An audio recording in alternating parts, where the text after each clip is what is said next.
નમસ્કાર, આપનું સ્વાગત છે ગુજરાતનો અવાજ ચેનલ ઉપર અને હું છું આપની સાથે પત્રકાર કાજલ સુવા।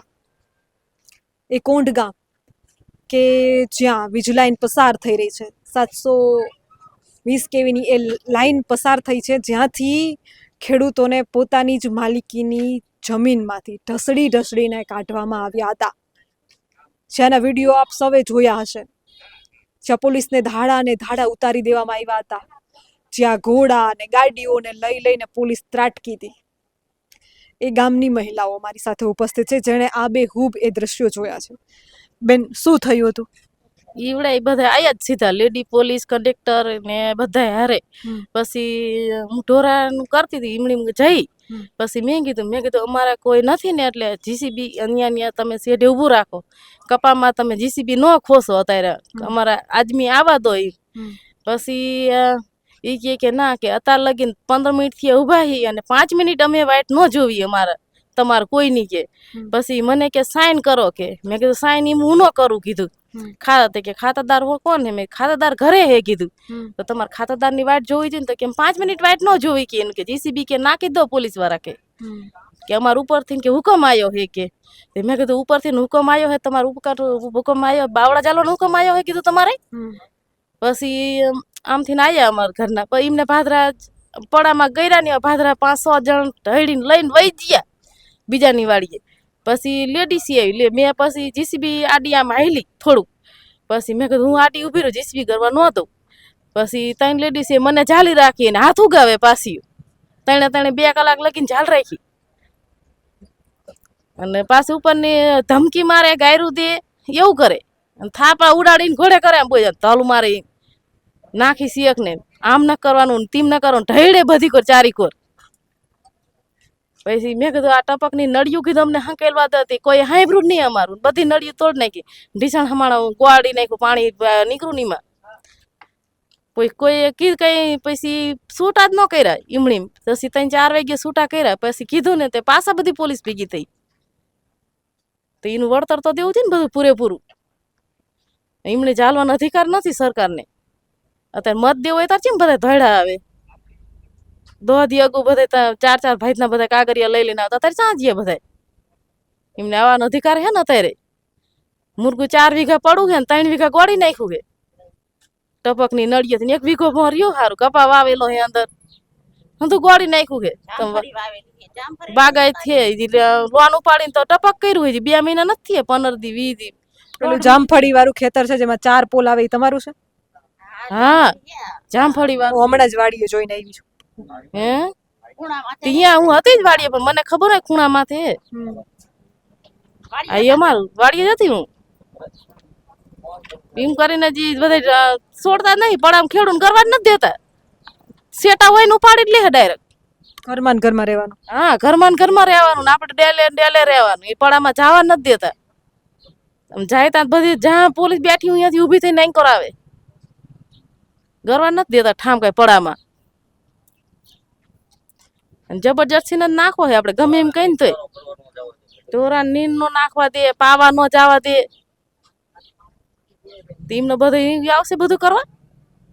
2 કલાક તો અહીંયા બાળધા દેખાડલો, બાળધા રખાય 2 કલાક, હવે આને કોણ પાણી પાય? વાડીએ કોઈ નહીં, નકરા એકલા હતા, છોકરો નહોતો, હું નહોતી, એમ આપણને થોડી ખબર હોય કે આપણી વોટ જારી રાખીએ તો આપણે જઈ પાણી પાવા। અત્યારે ઉનાળાનો ધમ દેખો હોય ને 2 કલાક જારી રાખાય એમને તો વળતા બધા આપી દે તો કોઈ ના, એને કોઈ કઈ કહે, કોઈ ના કઈ કહેતું। જે ખેડૂત વળતર માગે ને એ વળતર એમને દઈ દે, અને કોઈના બાવડા પકડવાનું થતા નથી એમને। આ માર વહુ એકલી જ હતી અહીંયા કણે, અને કઈ થઈ ગયું વહુ ને તો કોણ લઈ જાય દવાખાને? કોણ લઈ જાય દવાખાને? એમ હાવ બાવડા પકડવાનો એનો અધિકાર છે એમ? આમ ના પાડતા હોય તો ઠીક છે કે ભલે અમારું ગોળી જાય, પણ આ જે ખેડૂત વળતર માગે ને બીજાને આપ્યું એમને આપી દો, અને તમે તાર રાજી થઈને ગારો ને, શું કામ હેરાન કરો? તમે હેરાન થાવ, અમે હેરાન થઈ। અને અમારે મૂળ 4 વીઘા કે 8 વીઘા પડવું હોય, એમાં બધું આ કરવાનું, જે કોઈ નાના છોકરા ભણાવી તો ભલે, ખવડાવી તો ભલે, કાઢા બુટા ખવડાવી તો ભલે, એમાં જ કરવાનું। અમને કોઈ એક પાઇતું દેતું નથી કઈ જેથી કારા આંચરે રડે ને તો જ જડે, ને કઈ જડે નહીં અમને વધારાનું। અને તોય અમારું જો પાક થાય ને ત્યારે એમ કે અત્યારે ભાવ પડી ગયા, લો શું ખેડૂત કઈ લે, એમ જ થાય ને। એટલે અમારું કીધું કઈ હાલતું જ નથી, જઈ ગાંઠનો અમારો પાક હોય ને તોય બીજા આવીને ભાવ કરી જાય, એટલે અમારે તો ખોટમાં ને ખોટમાં. અને અત્યારે આવડા મોર થઈ ગયા હોય એની પાર દીધા, હવે અમારે કેવી રીતે મોટા કરવાના? અને પાછા ગાયના આમ કામ કરતા એને બાળે રાખે 2 કલાક ચલાય બાવડા ઈ. હું હમણાં જ્યારે તમારા ખેતરે ગઈ ત્યારે પોલીસે અમને પણ રોક્યા અને એવું કીધું કે તમે અહીંયા કોઈની પરમિશન વગર મીડિયા આવી છે તો ખેડૂતો તમને મારશે કંઈ કરશે તો કોણ જવાબદારી લેશે? ખેડૂતો શું એટલા ગાંડા છે કે મીડિયાને મારે? કોઈ ન મારે એવું, કોઈ મારો આમ મારે કોઈ ખેડૂત તમને ન મારે ને એમને થોડોક આમ માર્યા. કોઈ માર ન ખાય પણ આપણે જે થતું હોય ને એ બધું ઉતારવું પડે હરખું. કે ભાઈ આપણે વળતર દેવાનું હોય, વળતર દઈ દેવાનું હોય. આપણી જમીનમાં ભલે એ ખાડા ગારે, આપણે કઈ આવી રીતે ન હાલવાનું હોય, સીધી રીતે હાલવાનું હોય. અને આ કુદરત લેખા લેશે, બીજા કોઈ લેખા નહીં લે. એના કુદરત લેખા લેશે, આખા ખેડૂતને આતેડી બરે છે ને બધા કુદરત લેખા. ન્યાય તો સરકારને કરવાનો હોય છે. ન્યાય ભગવાન કરશે. હવે પછી અમે તો આમ નામ રડી ખાઈશું લુખારું. સરકાર ઉપર વિશ્વાસ નથી, ન્યાય નહીં કરે? સરકાર સીધે આ બાળધા રખાય ને ન્યાય કરે. બાળધા રખાય બાવડા ઝાલ રાખે હજી, અને હજી જઈ તો એ બાવડા ઝાયલા મેં લીધા અને જઈ એટલે હજી પાછા આયા નહીં. આપડા સામું જોઈ રે આ નહીં આવવાનું. અમારી વાડી છે તો અમારીમાં નહીં જવાનું. તો તમારા ઘરમાં તમને સીના કરવા દો? અમને તમારા ઘરમાં આવા ખાડા ગાયરા હોય તો ચીમ થાય? તમને થાય ને? તો બધાને થતી હોય. આ તેડી રહી ને એ દુઆ દેશે તમે. અને સીધી રીતે હેલાઈ જાવ. મોટા થઈ ગયા એટલે પછી રાખને મારી ન નખાય. મોટા બધા પડદાય મોટા કર્યા રાજા હોય ને પડદાય મોટા કર્યા હોય.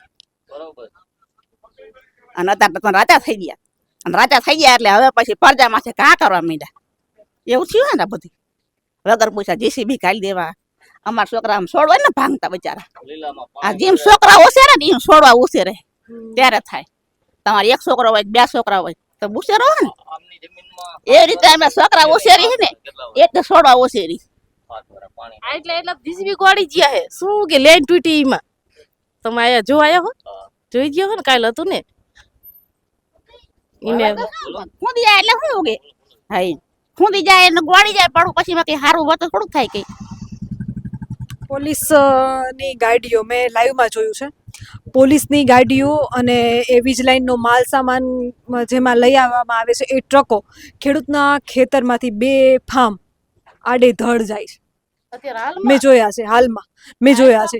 અને એની તો મને નથી ખબર, પણ મારી પોતાની એક મીડિયા કર્મી તરીકે મારી પોતાની ગાડી, મારો ખુદનો કેટલો જીવ બળ્યો કે ખેડૂતના ખેતરમાં મારે સીધી આડેધડ ગાડી કેમ કાઢવી? કેમ કે મને ખબર છે એ ટોર પછી ચોમાસામાં એટલો અઘરો લાગે કે એ ખુંદાયેલું ખેતર એમાં ખેડ કરવી કેટલી અઘરી હોય મને ખબર છે. હું ખેડૂતની દીકરી છું.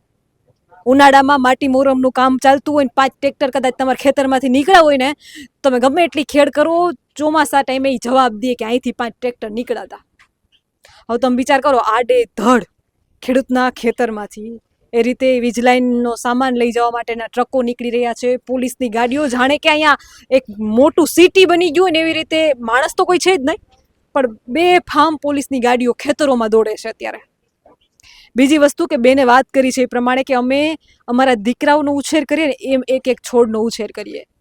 મારા પિતા જ્યારે સાતી આગતા ને તો એક આપણે સામાન્ય રીતે જોતા હોઈએ કે ભાઈ ઉપાડો કાઢીએ ને ત્યારે એકાદો છોડ હોય કદાચ રાપ વચ્ચે આવી ગયો હોય મગફળીનો કપાસનો કે તો કેટલો જીવ બરતો કે અહીંયા ખાલું પડી ગયું તો આપણે એક દાણો લઈને ચોપવા જતા કે એટલા જમીનમાં ખાલું પડી ગયું. એને જ ખબર હોય, જે ખેડૂત હોય, જે ખેડૂતના દીકરા દીકરી હોય એને જ ખબર હોય, એની જ આત્મા એનો જ જીવ કકડાતો હોય કે એક છોડ ખાલી ઉપડી જાય, ભૂલથી રાપમાં કપાઈ જાય અથવા તો નિંદામણમાં ભૂલથી નેદાઈ જાય તો આપણે એને પાછો રોપવા જઈએ. તો આ જામફળીનું મેં જોયું છે. 10 વીઘાનું ખેતર હતું, એમાં લગભગ 2 થી 3 વીઘામાં જામફળીને વેર વિખેર કરી નાખવામાં આવી છે. ટપક લગાવવામાં આવ્યા હતા. એ ટપકને ખોદી ઉખેડીને કાઢી નાખવામાં આવી છે એ લાઈનોને ટપકને. અને એક ગુજરાતના અવાજમાં તમે વિડીયો જોશો કે એક ખેડૂત મહિલા સાથે ગાડી લઈને પસાર થાય છે તો એમને વચ્ચેથી રસ્તામાંથી એટલી બધી ગાડીઓ વચ્ચેથી નીકળવા દેવામાં આવતા નહોતા. એટલે એનો આક્રોશ પણ તમે આમાં જોશો. આ સ્થિતિ છે આપણા ગુજરાતના ગામડે ગામડે ફરું છું એટલે આપણે જાણીએ છીએ કે ગુજરાતની આ સ્થિતિ છે. પણ ભારતના એવા કેટલાય ગામડાઓ હશે કે જ્યાં આ ઘટના બનતી હશે પણ કદાચ મીડિયાની સામે નહીં આવતી હોય. આ તો મીડિયાની સામે આવે છે પણ તમે વિચાર કરો કે જે મીડિયાની સામે નહીં આવતી હોય એવી કેટલીય ઘટનાઓ, કેટલાય ભ્રષ્ટાચારો બની જતા હશે ને આપણે તો ખબર પણ નહીં હોય. કોંઢ ગામની સ્થિતિ અને ત્યાંથી નીકળ્યા પછી હું ખૂબ વિલા મોઢે નીકળી હતી. મારા મોઢે એક જ વાત હતી, આ શું છે બધું, કાંઈ ફેર નથી પડવાનો. અમે મીડિયામાં ગમે એટલા બરાડા નાખશું, જનતા ગમે એટલી ચીસો પાડશે, અંતે એ જ થવાનું છે કે જેણે કરવું છે, કેમ કે એને કોઈનો ડર જ નથી રહ્યો. અને આપણામાં હવે એકતા ને તાકાત નથી રહી જે આપણા ક્રાંતિકારીઓમાં હતી.